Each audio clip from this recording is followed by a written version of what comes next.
Equity Market Update, November 2021. Equity markets corrected during the month, and Nifty 50 and Sensex ended approximately 4% lower than the month before. The key drivers of the markets include rising concerns over the Omicron variant and its possible impact, talks of accelerated tapering by the US Fed, disappointing listings of one large fintech company, fall in commodity prices, etc. Mid-cap and small-cap outperformed large-cap during the month. Sectoral performance was mixed, with sectors like power, IT and healthcare performing better, while metal, banking and auto underperformed. Major global equity indices also ended the month lower, with most Asian indices underperforming US and European indices. FPI sold net equity worth $0.8 billion in November 2021, following net selling of $1.8 billion in October 2021.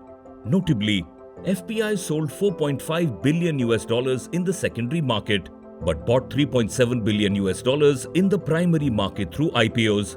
On a cumulative basis, FPI sold equity worth $1.4 billion in 8 MFY 22, compared to net buying of $21 billion in the same period last year. For Q2 FY22, results of banks, NBFCs and IT were better than expected, while that of utilities, metal, oil and gas, cement and telecom were largely in line with expectations. Results of auto, pharma, chemicals and consumer staples were below expectations. Characteristics of equity markets in CY21.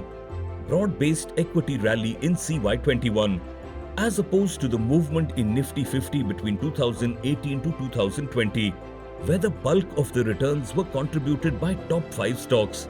The rally in 2021 has been relatively broad-based. This is reflected in the contribution of top 5 stocks in the returns of Nifty 50 falling in 2021.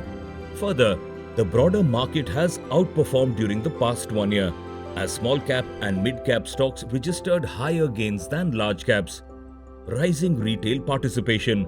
Another important feature of this rally has been a significant increase in the participation of retail investors, although it has come off its peak in recent months.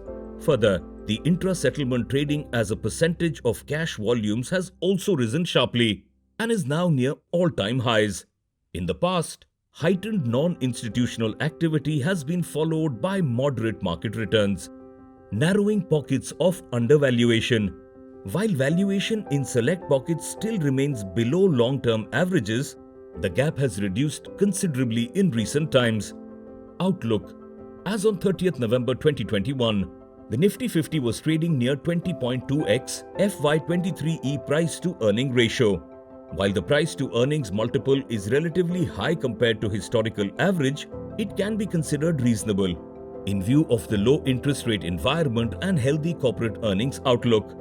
Further, the ratio of India's market cap to GDP near approximately 90% is in the range 60 to 100%, in which equity markets have trended during the past 10 years. Further, the gap between 10Y GSEC and 1Y forward Nifty 50 earning yield remains near its long-term average. Thus, in our view, most indicators are hinting that on overall basis markets are near fairly valued. Going forward, we expect return from equities over the medium to long term to be in line with overall economic growth and largely driven by growth in corporate earnings. Further, corporate earnings growth is likely to normalize from FY23 onwards, after seeing a robust improvement in FY22. In view of the above, while markets hold promise over the medium to long term, one should moderate return expectations in line with the expected growth in nominal GDP. We remain optimistic on the economy and equity markets over the medium to long term on the back of reopening of global economy, easy financial conditions and low cost of capital, supportive monetary and fiscal policies, likely improvement in corporate profitability, healthy GST collections, etc. Risk of resurgence of COVID-19 has increased on back of new variant, viz. Omicron, and is a key risk. Further, spillover of China real estate issues to global market, premature unwinding of fiscal and monetary stimulus, sharp increase in US yields, higher than expected NPAs, etc., are key risks in the near term.